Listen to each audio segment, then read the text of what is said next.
Warahmatullahi wabarakatuh. Perkenalkan, kami dari kelompok 4 yang beranggotakan Hendra Rahmawan, yaitu saya sendiri, dan juga ada Ibnu Prastiawan, Hilal Taufik Ismail, Farid Adri Nugraha, Wildan Eka Yudhistira, dan Aditya Agung Budi Pratama. Di sini kelompok kami ingin mempresentasikan materi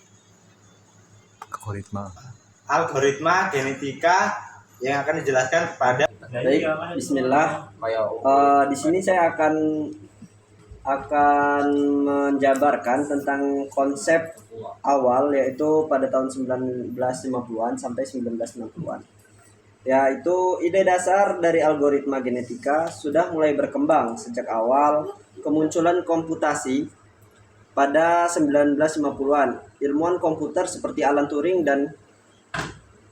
dan John Neumann telah menyarankan gagasan untuk membuat model komputasi yang terinspirasi dari evolusi biologis. Dan namun ide tersebut belum diterapkan secara luas dengan algoritma yang spesifik. Dan mungkin kemunculan algoritma genetika pada tahun 1970-an itu akan dibahas lebih lanjut oleh saudara saya yang akan membahasnya untuk selanjutnya. Perkembangan di era 1980-an dan 1990-an. Pada 1980-an dan 1990-an, algoritma genetika mulai menarik perhatian para peneliti di berbagai bidang seperti ilmu komputer, optimasi, dan kecerdasan buatan. Algoritma genetika mulai diterapkan untuk berbagai masalah kompleks seperti optimasi fungsi nonlinear, desain sistem kontrol, pengolahan citra, pengaturan jaringan syaraf ilmuwan. Era modern 2000-an hingga sekarang. Pada era modern, algoritma genetika telah digunakan dalam berbagai aplikasi nyata seperti desain kendaraan dan robotika, penjadwalan tugas di perusahaan atau lembaga pendidikan, 3.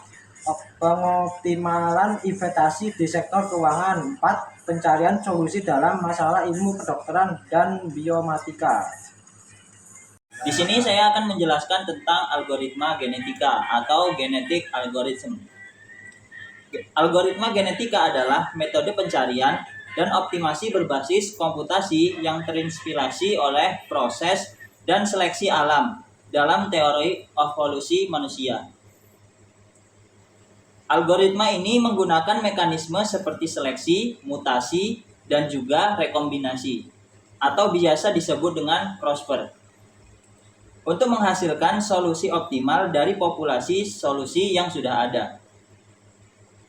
Setiap solusi dipresentasikan sebagai kromosom dan algoritma berupaya meningkatkan kualitas solusi melalui iterasi evolusi, hingga ditemukan sebuah solusi yang terbaik atau solusi yang paling mendekati dengan solusi yang diinginkan.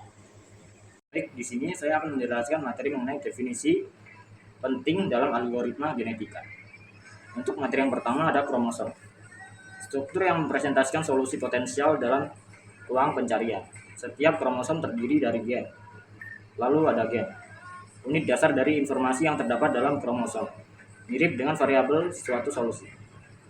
Populasi, kumpulan kromosom yang berkompetensi satu sama lain untuk mencapai solusi optimal. Kemudian ada fitness, ukuran seberapa baik suatu kromosom atau solusi dalam menyelesaikan masalah yang dihadapi. Semakin tinggi nilai fitness, semakin baik solusi tersebut. Yang terakhir ada selection, proses pemilihan kromosom dari populasi berdasarkan nilai fitness mereka untuk reproduksi di generasi berikutnya, memastikan solusi yang baik dan diperbanyak. Saya akan melanjutkan tentang definisi penting dalam algoritma genetika. Pertama, crossover, proses penggabungan dua kromosom individu untuk menghasilkan satu atau lebih kromosom baru atau anak. Crossover yang biasanya dilakukan dengan menukar bagian dari dua kromosom untuk menciptakan variasi dalam populasi. Selanjutnya, mutation. proses pengubahan acak pada satu atau lebih gen dalam kromosom. Mutation bertujuan untuk memperkenalkan variasi baru dan mencegah populasi terjebak dalam solusi lokal. Selanjutnya, generation.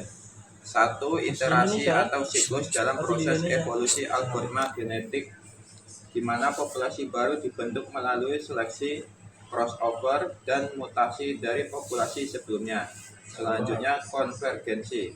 Fenomena di mana populasi kromosom menjadi seragam dalam solusi.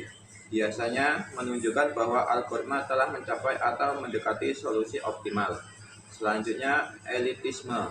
Strategi yang mempertahankan sejumlah kromosom terbaik dari generasi sebelumnya untuk memastikan bahwa solusi berkualitas tinggi tetap ada di generasi berikutnya, meningkatkan peluang untuk mencapai solusi optimal.